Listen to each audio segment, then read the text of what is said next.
أعوذ بالله من الشيطان الرجيم. بسم الله الرحمن الرحيم. يا بني إسرائيل اذكروا نعمتي التي أنعمت عليكم وأوفوا بعهدي أوف بعهدكم وإياي فارهبون. وآمنوا بما أنزلت مصدقا لما معكم ولا تكونوا أول كافر به ولا تشتروا بآياتي ثمنا قليلا وإياي فاتقون. ولا تلبسوا الحق بالباطل وتكتموا الحق وأنتم تعلمون. وأقيموا الصلاة وآتوا الزكاة واركعوا مع الراكعين. أتأمرون الناس بالبر وتنسون أنفسكم وأنتم تتلون الكتاب أفلا تعقلون. واستعينوا بالصبر والصلاة وإنها لكبيرة إلا على الخاشعين الذين يظنون أنهم ملاقو ربهم وأنهم إليه راجعون. صدق اللہ العظیم.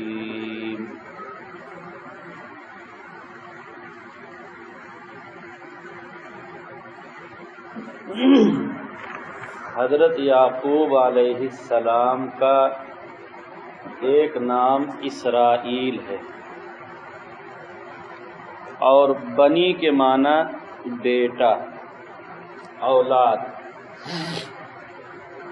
یا بنی اسرائیل، اے اسرائیل کی اولاد.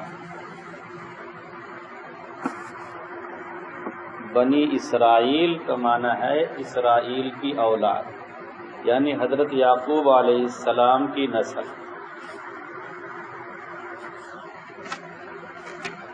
اذکروا نعمتی التی انعمت علیکم، یاد کرو میری اس نعمت کو جو میں نے تم کو دی ہے.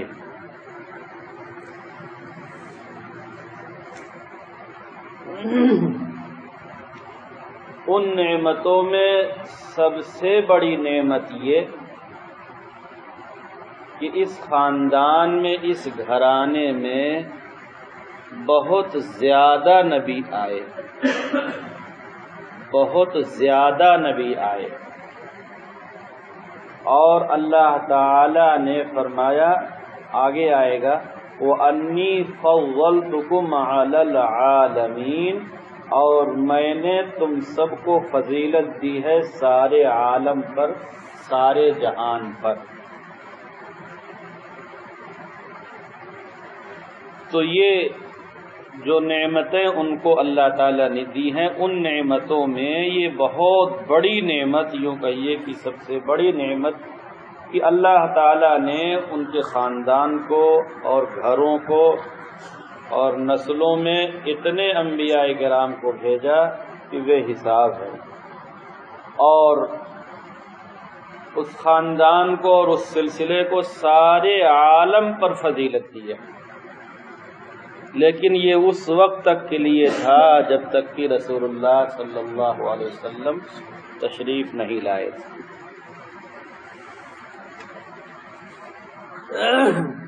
سمجھانے کا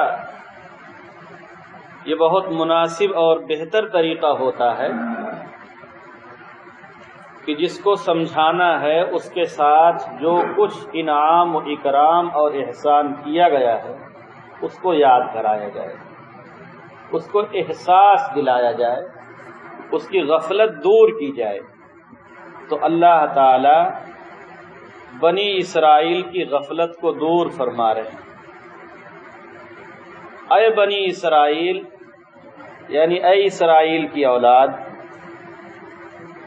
یاد کرو میری اس نعمت کو جو میں نے تم سب کو دی ہے.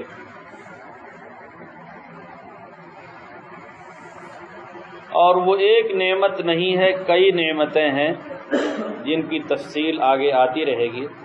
ان نعمتوں میں سب سے بڑی نعمت جس کا تذکرہ یہاں کیا ہے کہ وہ انی فضلتکم علی العالمین، سارے عالم پر ہم نے تم کو فضیلت دے رکھی، سب سے زیادہ اونچا مرتبہ دے رکھا. اسی بنیاد پر ان کے بیچ میں انبیاء کرام کو اللہ پاک بھیج رہا تھا. نبیوں کو ایسے خاندان میں اور ایسے گھروں میں اللہ تعالیٰ بھیجتا ہے جن کی حیثیت کو اللہ تعالیٰ کے نزدیک سب سے زیادہ ہوتی ہے.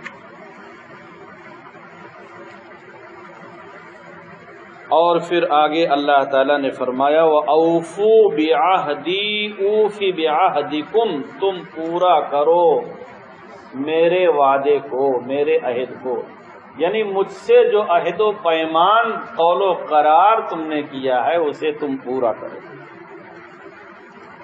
وہ قول و قرار اجمالی طور پر اس کا ذکر قرآن مجید کے 6ویں پارہ میں ہے کہ وَلَقَدْ أَخَذَ اللَّهُ مِيثَاقَ بَنِي إِسْرَائِيلَ، اور تحقیق کی اللہ نے بنی اسرائیل سے عہد و پیمان لیا. اور پھر پوری تفصیل ہے وہ کیا کیا عہد و پیمان لیا، یہاں پر بھی تھوڑا سا اس کا ذکر ہے جو آگے آ رہا. تو جو کچھ عہد و پیمان قول و قرار مجھ سے کیا ہے تم اس کو پورا کرو. اوفی بعہدکم، تو میں نے جو تم سے وعدہ کیا میں بھی پورا کر دوں گا. میں نے جن چیزوں کا تم سے وعدہ کیا ہے، جنت کا، اپنے دیدار کا، اور جنت کی نعمتوں کا، اور بہت سارے انعام و اکرام کا، وہ سب میں بھی پورا کروں گا. لیکن جو تم نے مجھ سے عہد و اقرار کیا ہے وہ تم پورا کرو. وہ کیا ہے؟ بس عنقریب وَإِيَّايَ فَارْهَبُونَ، اور خاص کر مجھ ہی سے ڈرو، اور کما حقہ ڈرو، جتنا ڈرنا چاہیے اتنا ڈرو. معمولی ڈر کافی نہیں، معمولی خوف، معمولی ڈر کافی نہیں. اتنا ڈر اور اتنا خوف ہو کہ جو گناہ چھڑا دے، نافرمانی چھڑا دے، کفر اور شرک چھڑا دے. اور خاص کر مجھ ہی سے ڈرو، دنیا میں کسی اور سے ڈرنے کی ضرورت نہیں. اب وہ مجھ سے جو عہد و پیمان کیا تھا وہ کیا ہے؟ اس میں سے سب سے اہم بات وَآمِنُوا بِمَا أَنزَلْتُ مُصَدِّقًا لِمَا مَعَكُمْ، اور ایمان لے آؤ اس پر جو میں نے نازل کیا ہے. وَآمِنُوا بِمَا أَنزَلْتُ، اور ایمان لے آؤ اس پر جس کو میں نے اتارا ہے، اس حال میں کہ مصدقا لما معکم، وہ کتاب تصدیق کرنے والی ہے اس کتاب کی جو تمہارے پاس ہے، یعنی توریت. قرآن مجید میں جگہ جگہ قرآن مجید کے ساتھ ساتھ توریت کا بھی تذکرہ ہے. قرآن مجید میں جگہ جگہ، چنانچہ آمنا بالذی انزل الینا وانزل الیکم، آمنا بالذی انزل الینا والیکم، ہم ایمان لائے اس پر جو ہماری طرف اتارا گیا اور تمہاری طرف اتارا گیا. اور پھر وما اوتی موسیٰ وعیسیٰ، اور جو موسیٰ کو دیا گیا اور عیسیٰ کو دیا گیا. حضرت موسیٰ علیہ السلام کو توریت دی گئی تھی. اور یؤمنون بما انزل الیک وما انزل من قبلک، ہم لوگ ایمان رکھتے ہیں اس پر جو آپ صلی اللہ علیہ وسلم پر نازل کیا گیا ہے، یعنی قرآن مجید، اور اس سے پہلے جو کتابیں نازل کی گئی ہیں پیغمبروں پر، اس پر بھی ایمان رکھتے ہیں. تو یہ قرآن مجید ایسی کتاب ہے جو پچھلی کتاب کا انکار نہیں کر رہی ہے بلکہ اس کی تصدیق کر رہی ہے، نفی نہیں کر رہی ہے بلکہ ثابت کر رہی ہے کہ تمہارے پاس بھی کتاب آئی، ایمان لے آؤ اس کتاب پر جس کو میں نے نازل کیا ہے، مراد ہے قرآن مجید۔ ایمان لے آؤ قرآن مجید پر جو کہ تصدیق کرنے والی ہے توریت کی جو تمہارے پاس ہے۔ یعنی قرآن مجید میں توریت کا تذکرہ ہے، یہ توریت حضرت موسیٰ علیہ السلام پر اتاری گئی تھی، اور اس توریت میں آخری نبی کے بارے میں، قرآن مجید کے بارے میں یہ بتایا گیا ہے کہ آخر زمانے میں ایک پیغمبر آئیں گے، ان کا یہ حلیہ ہوگا، ان کی ایسی صورت ہوگی، ان کا اس طرح کا نام ہوگا، اور آخری کتاب ہوگی۔ بہت ساری نشانیاں اس میں بتائی گئی ہیں، اور اللہ تعالیٰ نے فرمایا کہ یہ عہد و پیمان جو تم سے لیا گیا تھا اب تم جو ہے اسے پورا کرو۔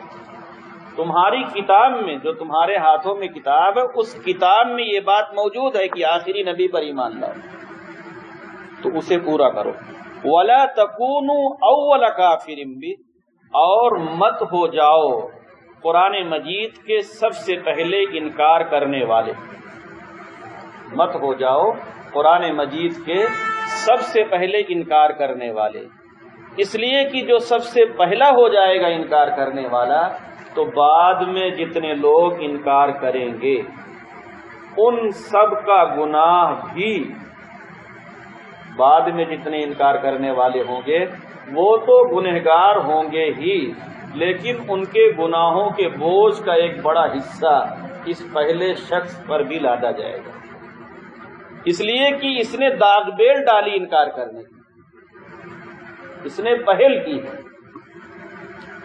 جو نیکی میں پہل کرتا ہے اس کو دیکھ کر جو اور لوگ نیکی کی راہ پر چل پڑتے ہیں، تو پہل کرنے والے کو ثواب بعد والوں کے حصے سے، بعد والوں کے عمل سے بھی ملتا ہے۔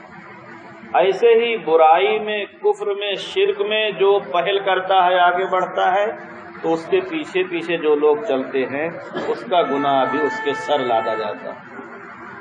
تو اللہ تعالیٰ نے سمجھایا کہ دیکھو قرآن مجید کے انکار کرنے والوں میں پہلے شخص نہ بن جاؤ۔ بات دراصل یہ ہے کہ یہ جن سے گفتگو ہو رہی ہے یہ بنی اسرائیل کے عام لوگ نہیں ہیں، ابھی آگے تفصیل آ جائے گی۔ یہ عام لوگ نہیں ہیں، ان پڑھ لوگ نہیں ہیں، بنی اسرائیل کے علماء سے گفتگو ہو رہی ہے۔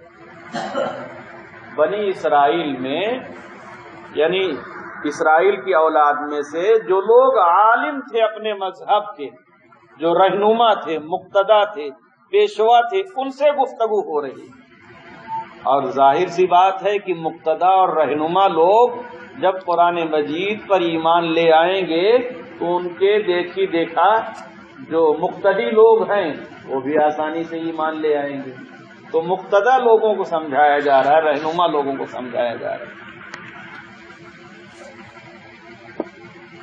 اور چونکہ یہ مقتدا اور رہنما اور عالم لوگ ایسے تھے کہ باقاعدہ اپنی کتاب کا علم رکھتے تھے، اور اس میں جگہ جگہ پیغمبر آخر الزماں کی نشانیاں اور ان کے احوال کا تذکرہ اور قرآن مجید کا تذکرہ پچھلی تمام آسمانی کتابوں میں ہوا، تو اس کا حوالہ دے دے کے اللہ تعالیٰ نے سمجھایا۔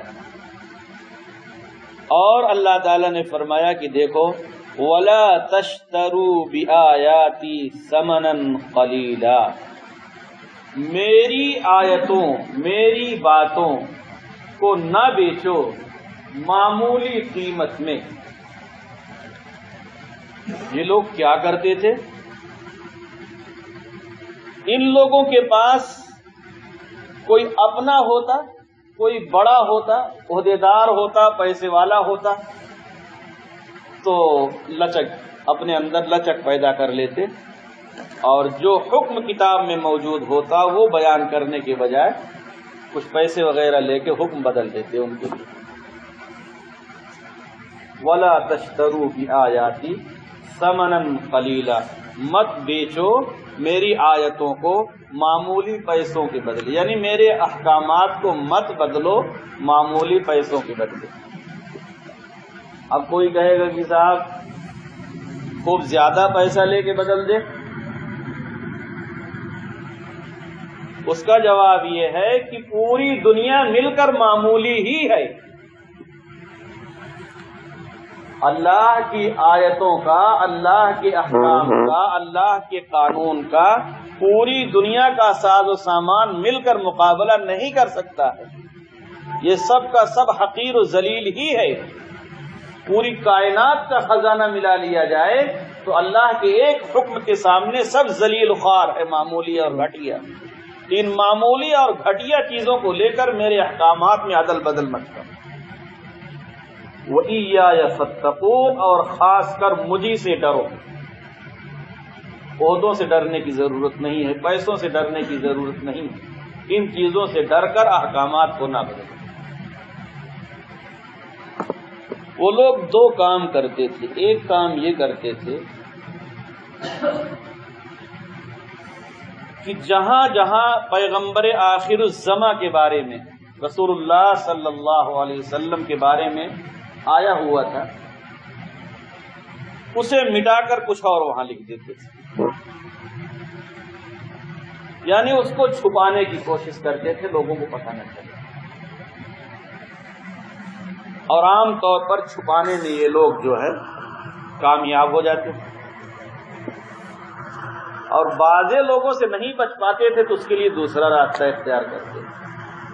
تو پہلا کام یہ کرتے تھے کہ چھپاتے تھے۔ توریت میں جہاں جہاں رسول اللہ صلی اللہ علیہ وسلم کے بارے میں، آپ کی نشانیوں کے بارے میں، قرآن مجید کے بارے میں ذکر تھا، اسے بیان نہیں کرتے تھے، اسے بتاتے نہیں۔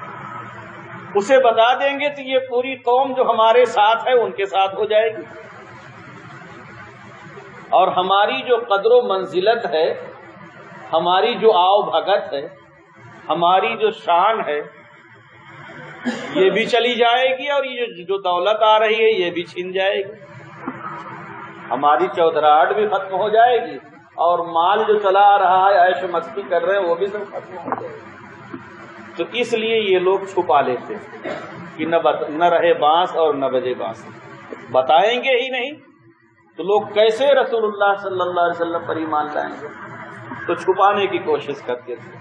اس میں جب ناکام ہو جاتے، کسی کو پتہ چل جاتا، تو پھر اس میں بیجا قسم کی تعویل کرتے کہ وہ جو لکھا اس کا یہ مطلب نہیں، یہ مطلب، اس کا یہ معنی نہیں، یہ معنی۔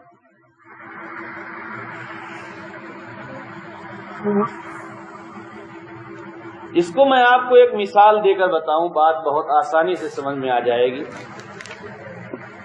اس کے پہلے بھی ایک بار تذکرہ ہو چکا ہے، قرآن مجید میں ما کان محمد ابا احد من رجالکم ولکن رسول اللہ وخاتم النبیین۔ رسول اللہ صلی اللہ علیہ وسلم خاتم النبیین ہیں، آخری نبی کا معنی ہے سلسلہ نبوت کو ختم کرنے والے ہیں، یعنی اب آپ کے بعد کوئی نیا نبی نہیں آئے گا۔ پرانے نبی حضرت عیسیٰ علیہ السلام دنیا میں تشریف لائیں گے، لیکن نبی کی حیثیت سے نہیں آئیں گے بلکہ امتی کی حیثیت سے آئیں گے۔ حضرت عیسیٰ علیہ السلام قیامت کے قریب جب تشریف لائیں گے تو وہ اپنی شریعت پر عمل کے لیے لوگوں کو نہیں کہیں گے، بلکہ قرآن مجید اور احادیث مبارکہ، یعنی رسول اللہ صلی اللہ علیہ وسلم کو جو شریعت دی گئی ہے، اسی شریعت پر خود بھی عمل کریں گے اور اسی کی سب کو تعلیم دیں گے اور تاکید کریں گے۔ ایک گروہ ہے جس کے سرکردہ مرزا غلام احمد قادیانی، ان کا نظریہ اور عقیدہ یہ ہے کہ مرزا غلام محمد قادیانی نبی، اور یہ لوگ کہتے ہیں کہ ہم بھی رسول اللہ صلی اللہ علیہ وسلم کو خاتم النبیین مانتے ہیں۔ خاتم النبیین وہ بھی مانتے ہیں، ہم بھی مانتے ہیں، لفظ میں کوئی ہیر پھیر نہیں، ہیر پھیر انہوں نے کیا ہے معنی میں۔ ہمارا یہ عقیدہ ہے کہ آپ صلی اللہ علیہ وسلم سلسلہ نبوت کو ختم کرنے والے ہیں، یہ ہے خاتم النبیین کا معنی، اور وہ معنی بیان کرتے ہیں کہ سلسلہ نبوت کو مہر لگا کر جاری کرنے والے۔ خاتم کے معنی مہر لگانے کے بھی آتے ہیں، حالانکہ کسی کاغذ پر اخیر میں مہر لگا دی جاتی ہے، کبھی اس کے بعد کچھ نہیں لکھا جائے گا، لفافہ بند کر کے اوپر مہر لگا دی جاتی ہے تاکہ کوئی پھاڑے تو پتہ چل جائے کہ کوئی کسی نے گڑبڑ کی ہے۔ تو آپ صلی اللہ علیہ وسلم مہر لگا کر سلسلے نبوت کو بند کرنے والے، اور وہ کہتے ہیں کہ نہیں، مہر لگا لگا کر نبی بنانے والے۔ تو یہ ہے معنی کا ہیر پھیر، یہ ہے معنی کا ہیر پھیر۔ ابھی اس دور کا فتنہ میں آپ کو اسی پر بتا دوں، بات سمجھ میں آ جائے گی۔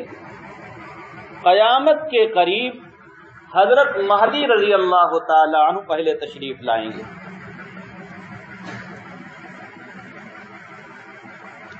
ان کا زمانہ 7 سال کا ہوگا۔ ان کے اخیر زمانے میں جبکہ وہ ملک شام میں دمشق کی جامع مسجد میں امامت کے لیے فجر کی نماز کے وقت تکبیر ہو چکی ہوگی، مصلی پر آگے بڑھنے والے ہوں گے، اتنے ہی میں اوپر سے آواز آئے گی اور نماز سے رک جائیں گے، حضرت عیسیٰ علیہ السلام کو چھت سے اتارا جائے گا۔ مسلم شریف کی حدیث ہے کہ حضرت عیسیٰ علیہ السلام ہرے لباس میں اتریں گے اور 2 فرشتوں کے کندھوں پر ہاتھ کا سہارا دیے ہوئے اتریں گے۔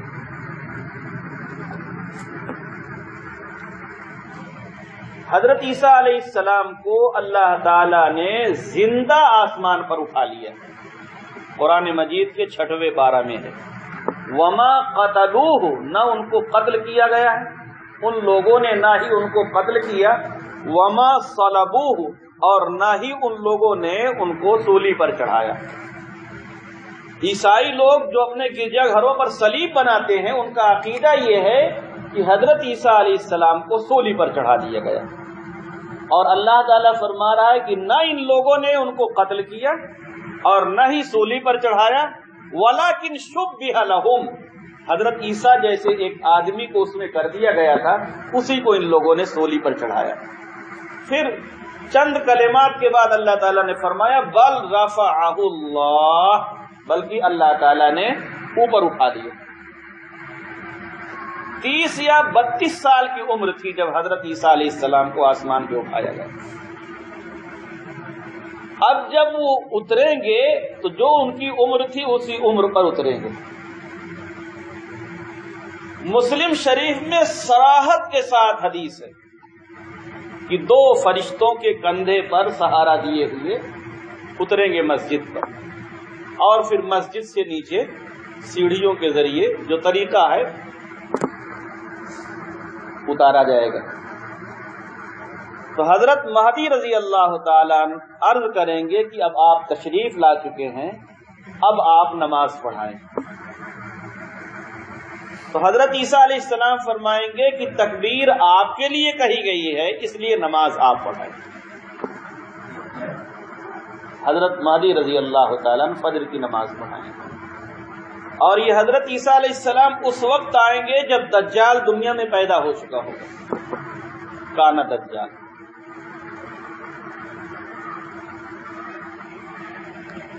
اتنی صراحتوں کے بعد ایک شخص پیدا ہوا ہے جس کا نام ہے شکیل بن حنیف۔ شکیل بن حنیف بہار کا رہنے والا، پہلے کافی دنوں تک جماعت میں بھی جاتا رہا، آج کل وہ اورنگ آباد میں، اور اس کے چیلے کافی ہو گئے، اس کے فالوورز اور چیلے کافی ہو گئے۔ وہ اور اس کے چیلوں کا کہنا یہ ہے کہ حضرت مہدی اور حضرت عیسیٰ ایک ہی شخصیت کا نام ہے، اور یہ شکیل بن حنیف حضرت مہدی ہے اور حضرت عیسیٰ۔ اب سوچیے، شکیل بن حنیف کو، یہ میں سنی سنائی بات نہیں کر رہا ہوں، ابھی جمعہ کو میں نے موائمہ میں اس ذہن کا ایک آدمی ہے، وہ ہمارے حلقے میں آیا تبلیغ کرنے، ہم نے اس کو پکڑ لیا اور بات چیت شروع کی، تو ساری آواز میں نے اس کی ریکارڈ کی اور اس کی کتابیں بھی آ گئی، اس میں بھی سب صراحت کے ساتھ میں نے اس سے کہا کہ یہ بتاؤ، جب حضرت عیسیٰ علیہ السلام اوپر سے اتریں گے تو وہ کہتا ہے کہ دکھاؤ کہ آسمان سے اتریں گے، جب آسمان پہ اٹھایا گیا ہے تو آسمان ہی سے اتریں گے نا، زمین میں لے جایا گیا ہوتا تو زمین سے نکلتے۔ اب جو آدمی دوسرے ماں کی پیٹ سے پیدا ہوا ہے شکیل بن حنیف، وہ عیسیٰ کیسے ہو سکتا ہے؟ اب عیسیٰ پھر سے پیدا تھوڑی ہوں گے، وہ 32 سال کی عمر تھی، آسمان پہ زندہ اٹھائے گئے ہیں اور اسی طرح ان کو واپس بھیجا جائے گا۔ اب وہ کسی ماں کے پیٹ سے پیدا نہیں ہوں گے، حضرت عیسیٰ علیہ السلام کے باپ نہیں تھے اور شکیل بن حنیف کا باپ ہے، وہ بن باپ کے پیدا ہوئے۔ تو ایسی توڑ مروڑ حدیثوں میں کرتے ہیں کہ نزلہ کے معنی اترنا نہیں، نزلہ کے معنی ٹھہرنا، اور پھر آسمان کا لفظ اس میں نہیں، جبکہ صراحت کے ساتھ کئی حدیثیں جس میں یہ ہے کہ حضرت عیسیٰ علیہ السلام جب تشریف لائیں گے تو جہاں تک ان کی سانس پہنچے گی وہاں تک کافر مر جائیں گے، اور یہ سانس وہاں تک پہنچے گی جہاں تک ان کی نظر جائے گی۔ کیوں؟ بڑے بڑے ٹیکنالوجی والے لوگ ہیں نا، تو اللہ تعالیٰ ان کو آسمانی ٹیکنالوجی دے کے بھیجے۔ حضرت عیسیٰ علیہ السلام آئیں گے مقابلہ کرنے کے لیے، یقتل الخنزیر، نصرانیوں کو قتل کریں گے، خنزیر سے مراد نصرانی عیسائی، ان کو قتل کریں گے۔ جو ایمان اور اسلام اور قرآن کو قبول نہیں کرے گا، رسول اللہ صلی اللہ علیہ وسلم کو نہیں مانے گا، ان کو قتل کریں گے۔ وَيَكْسِرُ الصَّلِيبَ، اور صلیب کو توڑ دیں گے۔ وہ آ کے آرام سے چھپ کے کہیں بیٹھے کہ نہیں، کانا دجال کا پیچھا کریں گے، اور جہاں تک نظر جائے گی وہاں تک ان کا قدم پڑے گا، اور جتنا پیچھا کرتے جائیں گے اتنا ہی کانا دجال جو ہے بھولتا چلا جائے گا، مقام لطف پر جا کر دجال کو قتل کر دے گا۔ حدیث پاک میں صراحت ہے کہ یہ کانا دجال انسان ہوگا، اور یہ لوگ سمجھاتے ہیں کہ یہ سیٹلائٹ وغیرہ جو ہے یہ کانا دجال۔ 2-3 گھنٹے وہ ہم سے بات کرتا رہا، ایک بات میں چل نہیں پاتا تھا، لیکن بس تو یہ ہے آیات و احادیث کا معنی بدلنا۔ جو لکھا ہے، جو پہلے سے معنی چلا رہا ہے کتابوں میں، وہ نہیں مانیں گے، اپنی جانب سے اس میں کوئی نیا معنی پہنائیں گے۔ تو ایک تو یہ ہے کہ چھپا لینا۔ ابھی جمعہ کی بات ہے، اسی جمعہ کی نہیں، کل شام کی بات۔ کل مغرب کی نماز کے بعد ایک مسجد میں میں تھا، اور ایسے ہی کچھ لوگ بیٹھے تھے، ایک صاحب بیان فرما رہے تھے، اور غلطیاں تو وہ بہت کر رہے تھے، لیکن ایک ایسی غلطی انہوں نے کی کہ جو ناقابل برداشت۔ قرآن مجید کے 10ویں پارہ میں ہے، انفروا خفافا وثقالا، کسی بھی حال میں ہو، ہلکے ہو، بوجھل ہو، بیمار ہو، جس حال میں بھی ہو نکلو۔ اس آیت کو انہوں نے پڑھ کے سنایا اور اس کو فٹ کیا۔ اصل میں وہ جماعت کی گفتگو چل رہی تھی، بہت ساری غلطیاں کر رہے تھے، اور میں چلا بھی گیا تھا، پھر آیا، وضو کر رہا تھا عشاء کے لیے، تب تک بات چل ہی رہی تھی۔ تو پھر ہم نے سوچا کہ اب یہ تو بہت گڑبڑ ہے، تو میں نے جا کے کہا کہ بھائی ایسا ہے کہ یہ بات اس پر فٹ نہ کریے۔ اللہ تعالی نے قرآن مجید کی یہ آیت اتاری جب غزوہ تبوک، یعنی تبوک میں جنگ کے لیے جانا تھا۔ مقام تبوک میں ایسی جنگ تھی کہ وہ سب سے خطرناک جنگ، جہاں لشکر دشمنوں کا بہت زیادہ تھا۔ تو اللہ تعالیٰ نے اعلان کر دیا کہ انفروا خفافا وثقالا، اے نبی اعلان کر دیجیے اس جنگ میں سب کو جانا ہے، کوئی کسی بھی حال میں، یعنی فرض عین ہو گیا۔ فرض عین کا معنی ہوتا ہے کہ ہر شخص کو جانا پڑے گا، اب جو نہیں جائے گا وہ گنہگار ہوگا۔ 3 صحابی اتفاق سے رہ گئے، ما کان لأہل المدینۃ ومن حولهم من الاعراب ان يتخلفوا عن رسول اللہ، 11ویں بارے میں۔ تو ان کے اوپر ایسی سختی کی گئی واپسی کے بعد کہ ان کے لیے دنیا تنگ ہو گئی۔ تو بتائیے جنگ کے میدان میں جبکہ فرض عین ہو، اس سے ہماری اس مجلس کا یا مدرسے کے کام کا یا جماعت کے کام کا یا کسی تنظیم کا کیا جوڑ؟ جہاں جان ہتھیلیوں پہ لے کے حاضر ہوتے ہیں، اور قرآن نے اس مقصد کے لیے اس آیت کو اتارا۔ اس آیت کا جو معنی ہے وہاں وہ معنی بیان کرنے کے بجائے کوئی اور معنی پہنا دینا، ابھی میں سب کو بیان کر کے کہوں کہ انفروا خفافا وثقالا، کسی بھی حال میں ہو گھروں سے نکل کے آؤ، اسے سنو، ورنہ سب کے سب لوگ گنہگار ہو گئے۔ بتاؤ صحیح ہوگا کہ غلط ہوگا؟ یہ آیت کے معنی کو بدلنا، یہ آیت کے معنی کو بدلنا، میں کسی کی برائی نہیں کر رہا، آپ کو بتا رہا ہوں یہ ہوتا کیا ہے۔ وَلَا تَلْبِسُوا الْحَقَّ، ایک تو یہ ہے کہ حق کو چھپا لینا، بتانا ہی نہ۔ ایک بات تو یہ ہے کہ حق کو بتانا، یہاں حق سے مراد یہ ہے کہ آخری نبی کے بارے میں جو آیتیں موجود تھی توریت میں، اسے یہ لوگ چھپا لیتے تھے، اور یہ کرنے والے لوگ اس زمانے کے عالم تھے، عام طبقہ نہیں تھا۔ آپ دھیان دیجیے، یہ پڑھے لکھے لوگ تھے۔ وَلَا تَلْبِسُوا الْحَقَّ بِالْبَاطِلِ وَتَكْتُمُوا الْحَقَّ، حق کو باطل سے ملانا، یعنی حق اور ناحق، صحیح اور غلط کو ملا دینا۔ ایک ہے چھپا لینا، چھپانے میں ناکام ہو جائے تو جب بات سامنے آ ہی گئی تو اب اس کی کوئی ایسی توجیہ بیان کرنا کہ جو صحیح بات ہے وہ ختم ہو جائے گی۔ جیسے کہ بیٹے نے غلطی کی ہے، پوچھا گیا تو صاف انکار کر دیا کہ میں نے تو یہ کیا ہی نہیں تھا، میں نے تو ایسا کہا ہی نہیں تھا، لیکن جب پکڑ لیا گیا کہ نہیں کہا ہے تو کہتا ایسے نہیں ایسے کہا تھا، ایسے نہیں ایسے کہا تھا۔ تو پہلے تو وہ چھپانے کی کوشش کرتا ہے، اور پھر آخر میں چل کر وہ جب پھنس جاتا ہے تو ادھر ادھر کرنا شروع کرتا ہے۔ تو ایک کام ہے چھپانا، اور ایک کام ہے حق اور باطل کو گڈ مڈ کر دینا، ملا دینا۔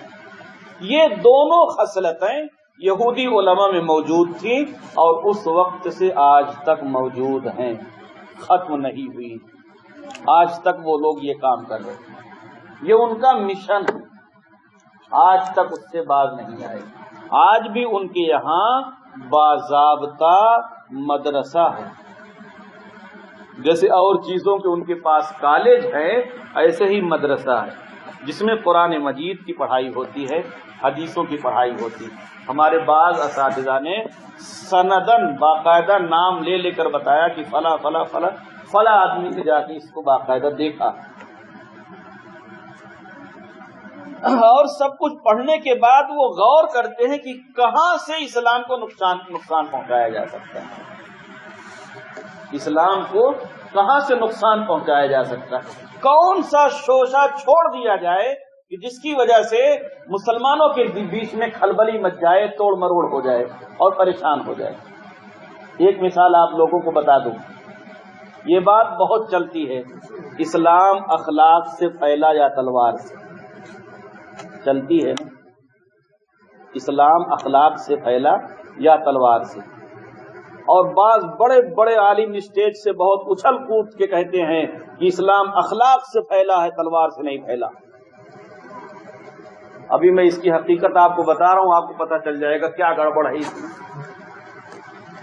کہنا یہ چاہیے کہ اسلام اخلاق سے پھیلا ہے یا بد اخلاقی سے؟ اخلاق کا الٹا جو ہے وہ بد اخلاقی ہے۔ اسلام انصاف سے پھیلا ہے یا ظلم سے؟ لفظ یا وہاں لگایا جاتا ہے کہ اس کے پہلے والا کچھ اور ہو، بعد والا اس کے الٹا۔ اگر کوئی کہے کہ آج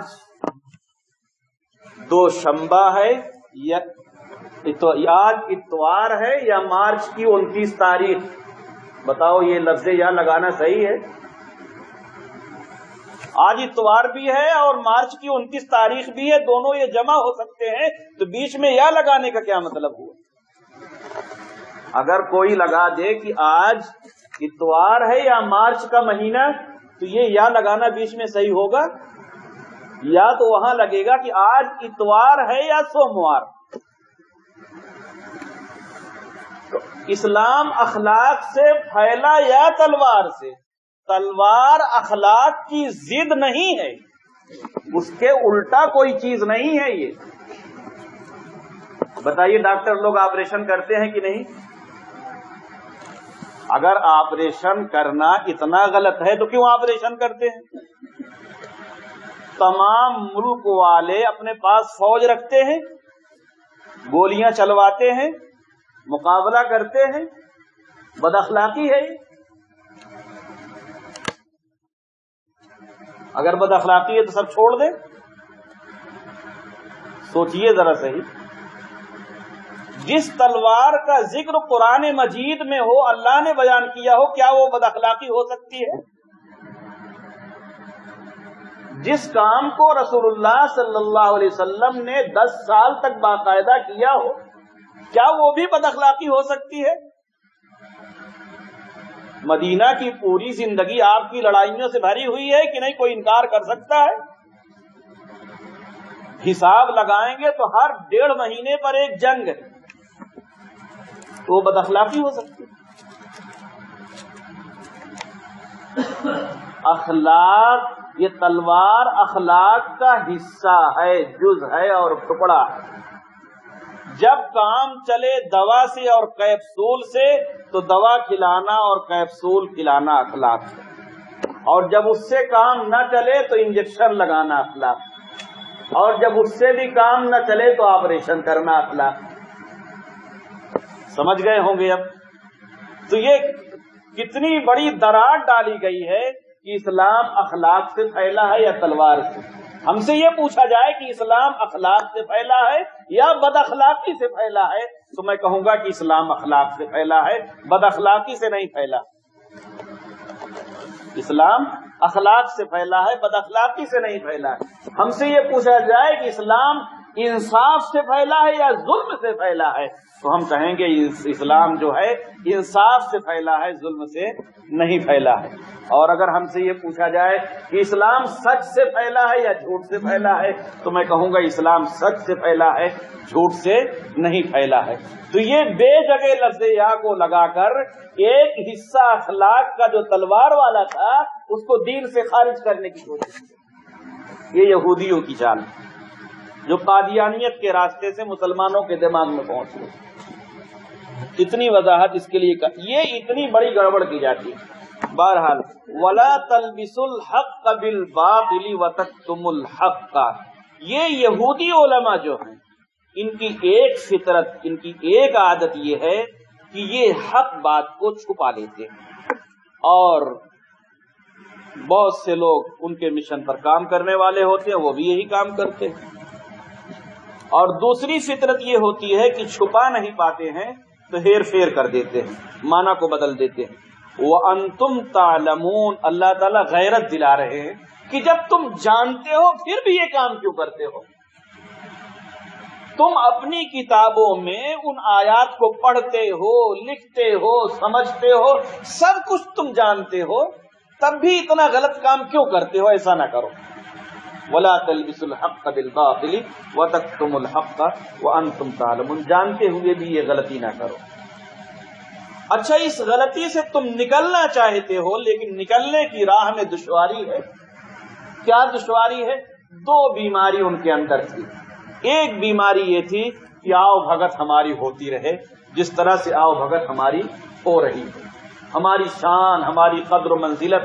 آج بھی اگر کوئی بہت اونچائی پر پہنچ جاتا ہے تو بہت سی چیزیں وہ جان لینے کے بعد بھی کہ گڑبڑ ہے، پیچھے لوٹنا نہیں چاہتا، یہ سب جو کچھ مل رہا ہے سب ختم ہو جائے۔ یہ عزت، یہ وقار، یہ روب، یہ دبدبہ، یہ سب ختم ہو جائے گا، اور یہ جو مال، یہ جو دولت مل رہی ہے، یہ سب ختم ہو جائے گا۔ تو ایک کا نام جاہ ہے، ایک کا نام مال ہے۔ یہ قدر و منزلت اور شان و شوکت، اس کا نام ہے جاہ، اور جو مال مل رہا ہے کھانے پینے کے لیے خوب، اس کا نام مال ہے۔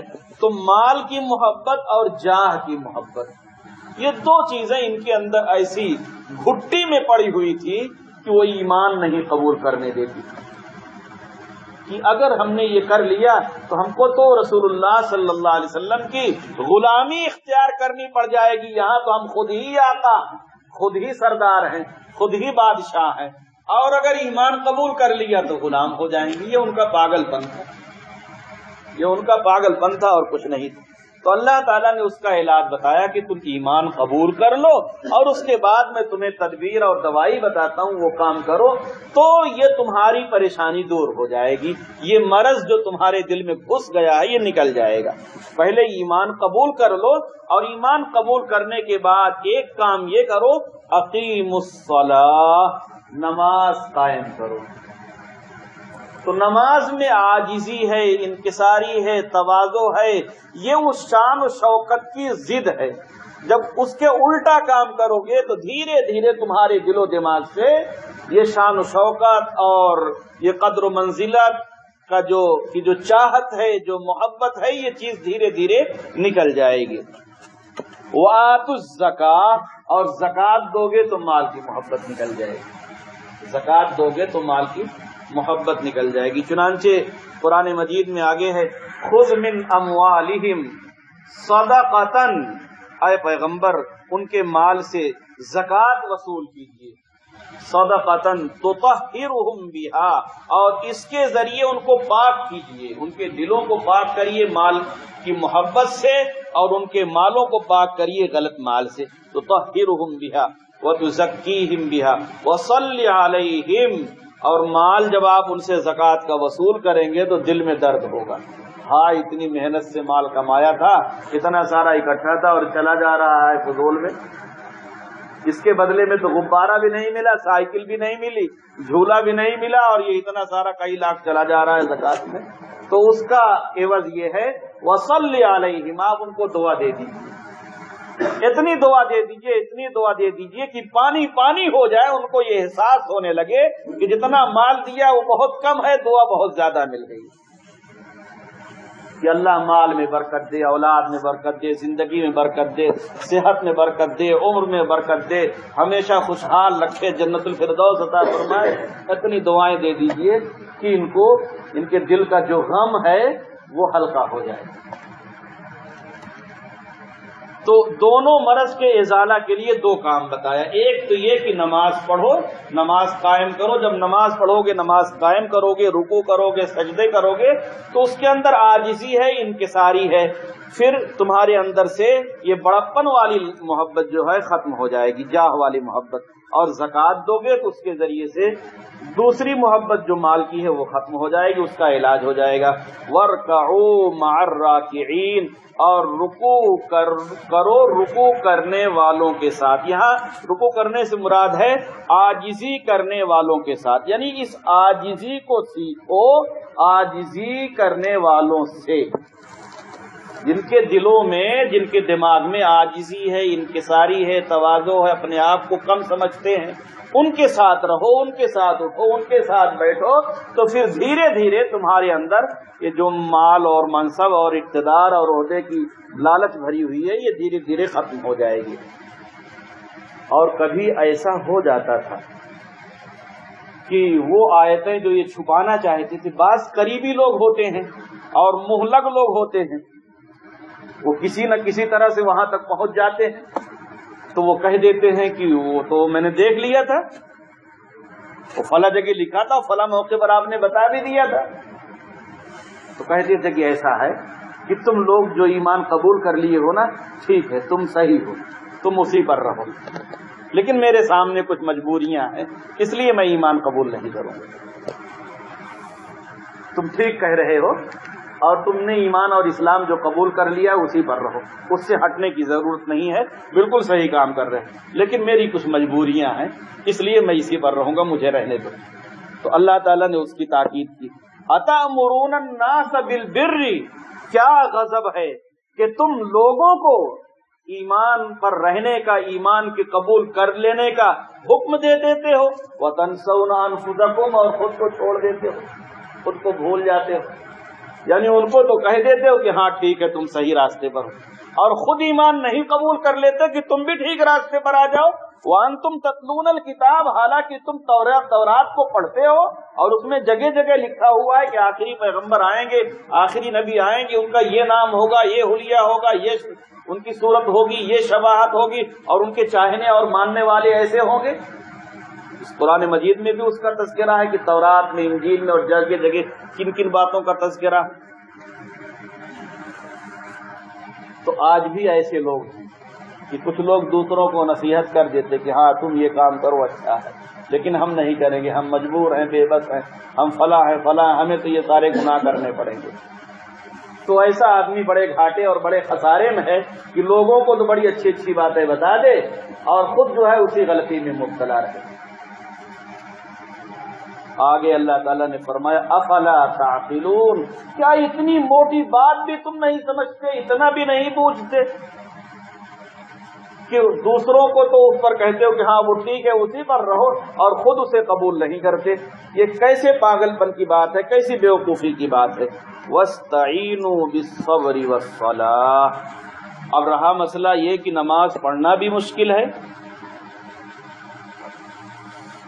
اور یہ مال کا دینا بھی مشکل ہے، تو ایک کام کرو، وَاسْتَعِينُوا بِالصَّبْرِ، برداشت کرنے کی اپنے اندر ہمت پیدا کرو، کچھ دن کے لیے پہلے برداشت کرنے کی ہمت پیدا کرو، صبر کرنے کی ہمت پیدا کرو، والصلاۃ، اور نماز کی ہمت پیدا کرو، دو چیزوں کی ہمت کر کے اس کے ذریعے سے مدد چاہو، نماز پڑھ کر مدد چاہو اور صبر کر کے برداشت کر کے، مال جب گھٹے گا، پنکھے اور کولر ہٹیں گے اور فریج جائے گی، گدے ہٹیں گے، بڑی بڑی گاڑیاں نکل جائیں گی، تو ظاہر سی بات ہے پریشانی ہوگی، تو جب پریشانی ہوگی تو تھوڑا سہنے کے لیے تیار ہو جاؤ، تھوڑا سہو، پھر کام تمہارے لیے آسان ہو جائے گا۔ کیسے آسان ہو جائے گا؟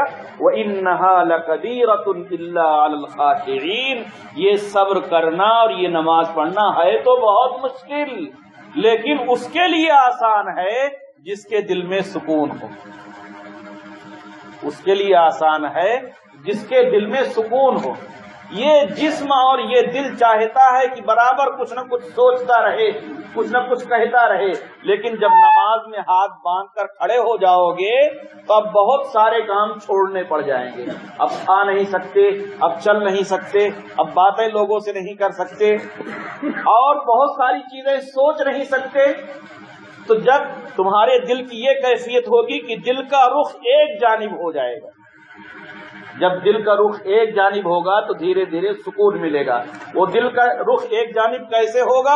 اس کا علاج یہ ہے الذین یظنون انہم ملاقو ربہم، وہ لوگ جو خیال رکھتے ہیں کہ اپنے رب سے ملنے والے ہیں، اپنے رب سے ملنے والے ہیں، اپنے رب سے ملیں گے اور جو کچھ اچھا کیا ہے اس کا یہ انعام ملے گا، یہ انعام ملے گا، یہ بدلہ ملے گا، کھانے کو یہ ملے گا، بچھانے کو یہ ملے گا، اوڑھنے کو یہ ملے گا، گھومنے کو یہ ملے گا، اور ان ساری نعمتوں کو جب سوچتے ہیں تو وہ مست ہو جاتے ہیں اور بس ان کا دل ایک ہی چیز کو سوچتا ہے، اور کسی کے یہ تو امید ہو گئی ان کی، اور کسی کے ساتھ ساتھ وہ یہ بھی خیال رکھتے ہیں وَأَنَّهُمْ إِلَيْهِ رَاجِعُونَ، مر کر اللہ کے پاس لوٹنے والے ہیں، حساب بھی دینا ہے، کیا کیا، کیسے زندگی گزاری، کیسے کمایا، کیسے کھایا، کیسے بات کی، گھروں میں کیسے رہے، بیویوں کے ساتھ کیسے رہے، رشتہ داروں کے ساتھ کیسے رہے، پڑوسیوں کے ساتھ کیسے رہے،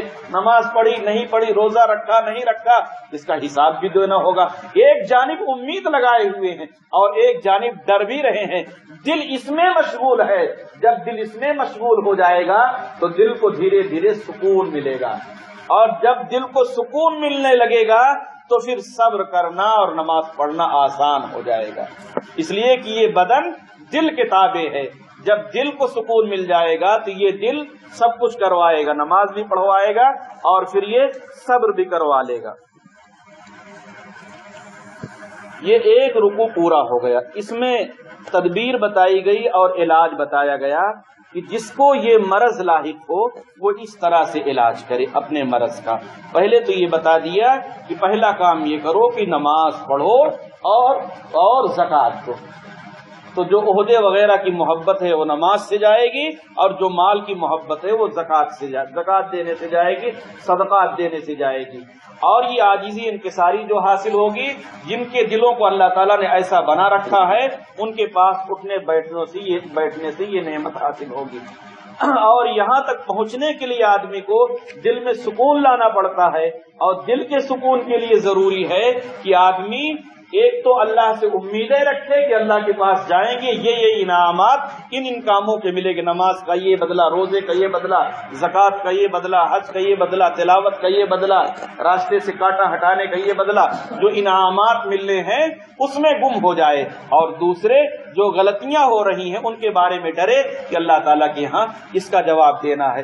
جب دل اس میں مشغول ہو جائے گا تو یہ دل بدن سے اچھے کام کروائے گا، اس لیے کہ یہ بدن دل کے تابع ہوتا ہے۔ پیچھے یہ آیا تھا اور بس بات کو ختم کرنے والا ہوں۔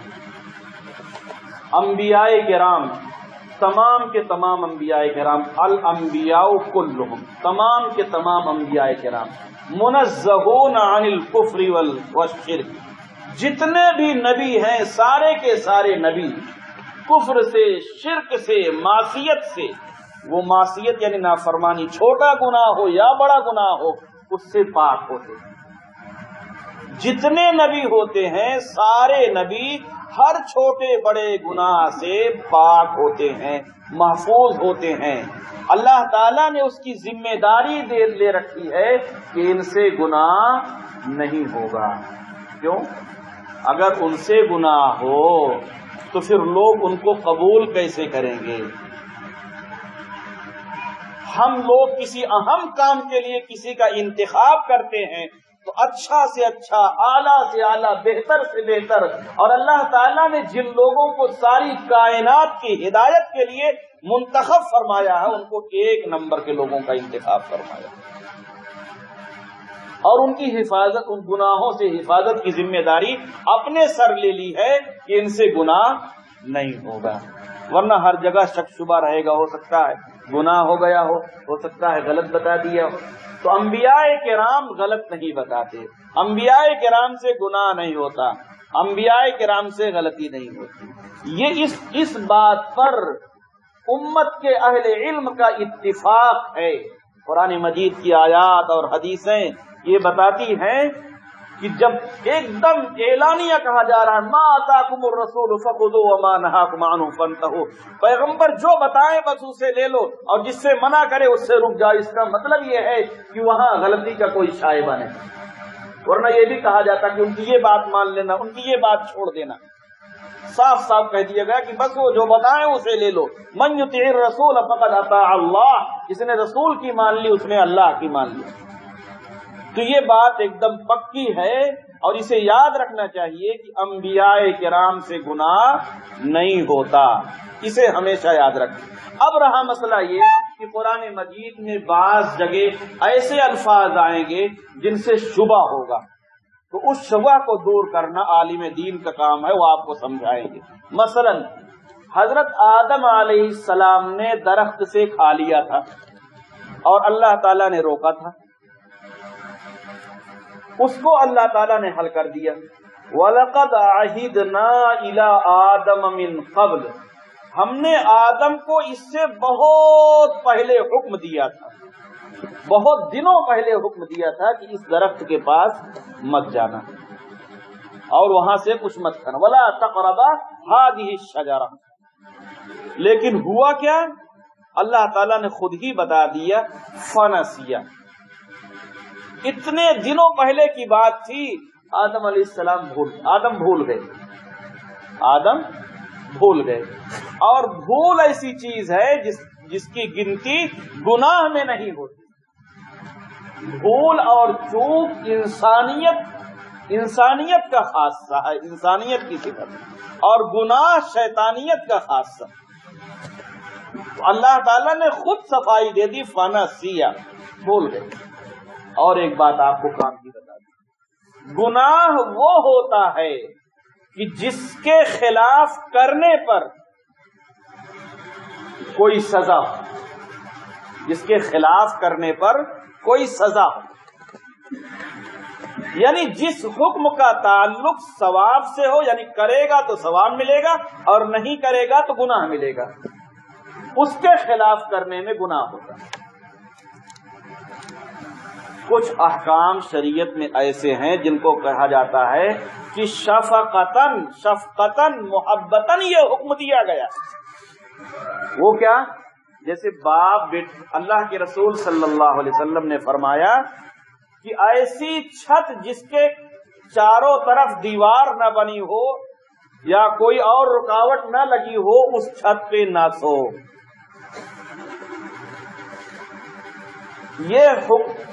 یہ جو اللہ کے رسول صلی اللہ علیہ وسلم نے حکم دیا، اس حکم کی اگر کوئی خلاف ورزی کرتا ہے تو اس کو گناہ نہیں ملے گا، البتہ نقصان ضرور ہو سکتا کہ گر جائے گا۔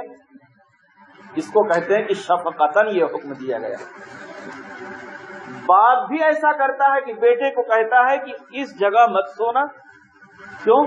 یہاں بہت مچھر ہیں، بہت کیڑے ہیں، تم کو پریشان کریں گے، لیکن اس کے باوجود بچے نے وہی غلطی کی تو اس نے کوئی گناہ نہیں کیا، اس کا تعلق ثواب و عذاب سے نہیں، لیکن بہرحال اس کو تکلیف ہوگی۔ اور باپ کو بیٹے سے اتنا تعلق ہے کہ تعلق کی بنیاد پر خفا بھی ہوگا، ناراض بھی ہوگا کہ جب تم کو کہا تھا تو کیوں ایسا کیا، محبت کی بنیاد پر خفا ہوگا۔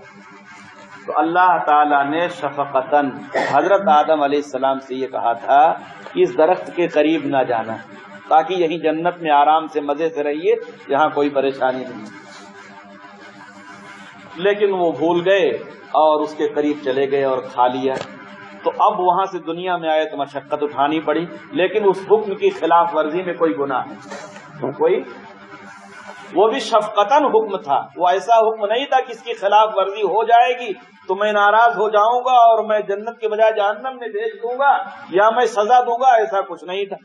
لیکن پھر بھی اللہ تعالیٰ نے تھوڑا سا غصہ جتایا کہ جب کہا تھا تو کیوں ایسا کیا۔ تو بعض احکام شفقتاً ہوتے ہیں، وہ بھی حضرت آدم علیہ السلام نے جو اس کے خلاف کیا، بھول سے کیا۔ بھول میں روزے کے مہینے میں آپ پیٹ بھر کے کھانا کھا لیجئے، آپ کا روزہ نہیں ٹوٹے گا۔ بھول سے روزہ کی حالت میں آپ پیٹ بھر کر کھانا کھا جائیے اور کوئی یاد نہ دلائے، آپ کا روزہ نہیں ٹوٹے گا۔ ایک دم آسان سا مسئلہ ہے، آپ کو یاد ہی نہیں روزہ، اور کسی نے لسی پیش کی، آپ نے اٹھا کے پی لیا۔ تو بہرحال یہ مسئلہ آپ یاد رکھیے کہ تمام کے تمام انبیاء کرام گناہوں سے معصوم۔ اب جہاں جہاں کہیں ایسا شبہ آئے گا اس کی وضاحت کی جائے گی اور اس کو بتایا جائے گا، کیونکہ یہ مسئلہ علمی ہے، اس لیے بعض لوگ اس میں الجھ جاتے ہیں۔ آج کے سبق میں کئی باتیں آ گئی، اہم باتیں، ان میں سے سب سے اہم اور ضروری بات یہ ہے جسے ہم لوگ مضبوطی سے تھام لیں، وہ یہ ہے کہ ہمارے دلوں کے اندر یہ وجاہت اور یہ شان، یہ شوقت، یعنی بڑا بننا، ان چیزوں کی محبت نہیں ہونی چاہیے۔ ہم سب کو مرنا ہے اور مٹی میں جانا ہے۔ یہ ایسی چیزیں ہیں کہ آدمی کو صحیح کی جانب لوٹنے نہیں دیتی، رکاوٹ بن جاتی۔ اور دوسرے یہ کہ مال کی محبت نہ ہو، اس لیے کہ مال کی محبت ہوتی ہے تو آدمی مال کے پیچھے ایسا اندھا ہو جاتا ہے کہ بھائی کو بھی قتل کر دیتا ہے، بہنوں پر بھی ظلم کر دیتا ہے، چوریاں بھی کر لیتا ہے، سود بھی لے لیتا ہے، رشوت بھی لے لیتا ہے۔ پہلے بتا چکا ہوں کہ مال ہونا تو ضروری ہے، لیکن مال کی محبت دل میں نہیں ہونی چاہیے۔ دل میں مال کی محبت یہ ہے کہ جیسے پانی ناؤ کے اندر اتر جائے، ناؤ کے چاروں طرف تو پانی چاہیے تب تو ناؤ چلے گی، ایسے ہی ہمارے چاروں طرف مال چاہیے تب ہم چلیں گے۔